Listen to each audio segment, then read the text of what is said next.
Welcome back to the channel, guys. This is going to be another video where I break down 3 of the worst conspiracy theories that I've found from Game of Thrones in the realm of Westeros, all this shit. So, I had to go out, I had to take my rake and my shovel and go to the crazy fields of Facebook and go into several groups and find some of these things.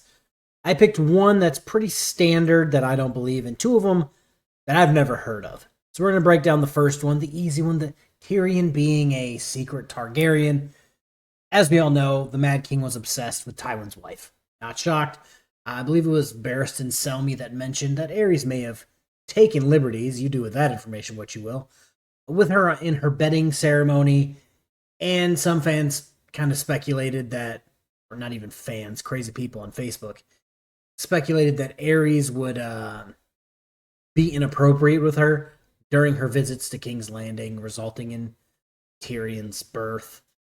And it kind of hits hard if you believe this, because when Tywin yelled at Tyrion, "You're no son of mine," everyone thought, oh, it's because he's a dwarf, but maybe it's because he's not actually his son. In the show, Tyrion has a weird, I wouldn't say Targaryen-esque, but he got really close to the dragons in Meereen to set them free. And that would have resulted in most people being eaten or burned alive. We saw that again in the Dance of the Dragons show. It's something that happens regularly, apparently, when there's dragons.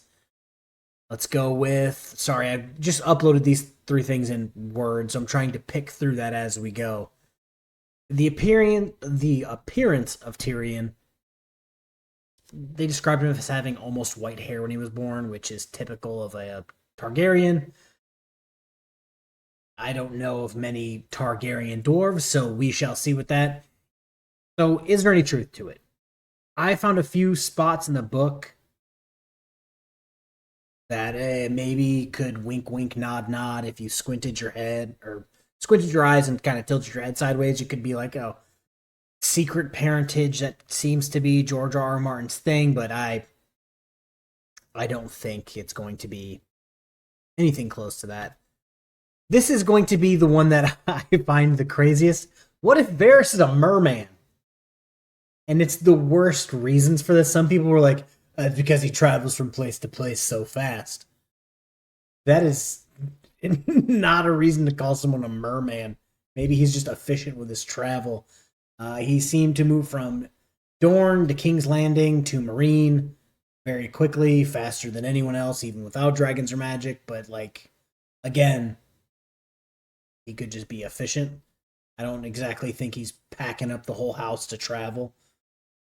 Some people in some of these pages were like, he uses underwater tunnels. And it's like, it's not a thing. He is completely hairless, pale, soft voice, and wears perfume to hide his body odor. He doesn't smell like a fish, guys. He doesn't smell like a fish. He's bald because tons of people in Game of Thrones are bald. Pale. Tons of people are pale. I know this is going to be a shock, but in my head, almost everyone in the North has to be pale, because ain't no one going outside. Like, imagine the wildlings are also all pale. Some of their skin never sees the sun, so that's a terrible example of he's bald and pale, therefore merman. Terrible. He's extremely uncomfortable around fire, which makes sense if you're mutilated and your junk is thrown into a fire. Personally, that would make me pretty uncomfortable around fire. I don't know, you guys can leave that in the comments, but that seems like a no-brainer. God, let me see here. Oh, sweet. Oh, God, these people are crazy. Apparently, to them, sea-dwelling beings are scared and, nervous around flames. Okay. Again, terrible. Apparently, this was... I'm not even going to go into that. It's just a terrible theory. No, he's not a merman. He's just a guy who got his junk cut off, threw in a fire. So, yeah, that's absolutely, in my opinion, no truth to that whatsoever. The third and final thing is hands down, like, the most believable. this isn't even like a crazy thing. This kind of just like, oh, this might actually make sense. It's Oberyn Martell secretly poisoned Tywin Lannister, and here's the reasons why people say that. I found a couple people who said something, and then I'm like, oh, this kind of checks out with what's in the book. So, in A Storm of Swords, after Tywin dies, his corpse begins to smell immediately. Like in a day or two, he's stinking up the whole house. You know, he's bloated, green, and reeking, and that's not normal. If you noticed, all of the other people that I know it's the TV show versus the book, but Joffrey wasn't very stinky, or maybe he was stinky, but he didn't look terribly crazy looking. Apparently, Tywin was crazy looking and smelly and green. So there's that. Oberyn was the Red Viper. He poisoned everything. And like even with the mountain, he put apparently, I believe it was manticore venom on the spear. So, oh God. It's kind of, this is where it gets into the weeds where it's like, yeah, this could be plausible. So the theory goes that his wine was poisoned. Tywin's wine was poisoned by Oberyn Martell. And yeah, like why not? So in my head, this is how it went. The mountain killed his sister and his niece and nephew. And Tywin gave the order to do that.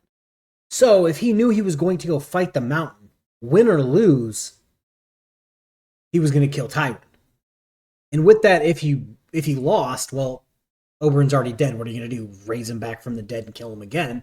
So that doesn't matter. And if he wins, he'll just have another trial by combat. In the grand scheme, if he already killed the mountain, who are they going to get to fight him for the trial by combat? So it's like a win-win.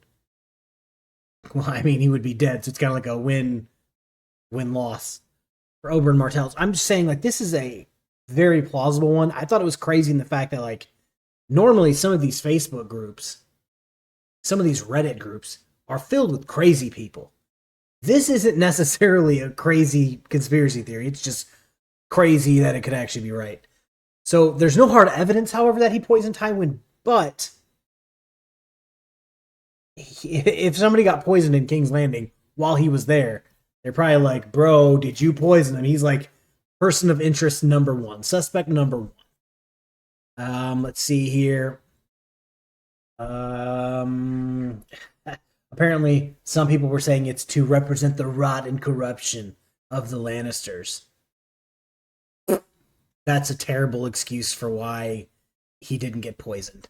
Again, it makes perfect sense. If he lost, he would be dead and wouldn't have to face the consequences. And if he won, it means he already killed the mountain, so who is there left to fight? Seems pretty honest. Is it unlikely? I wouldn't even say highly unlikely. The other ones are highly unlikely. This one's like almost plausible. I feel like I'm on Mythbusters right now. Like this one's totally reasonable.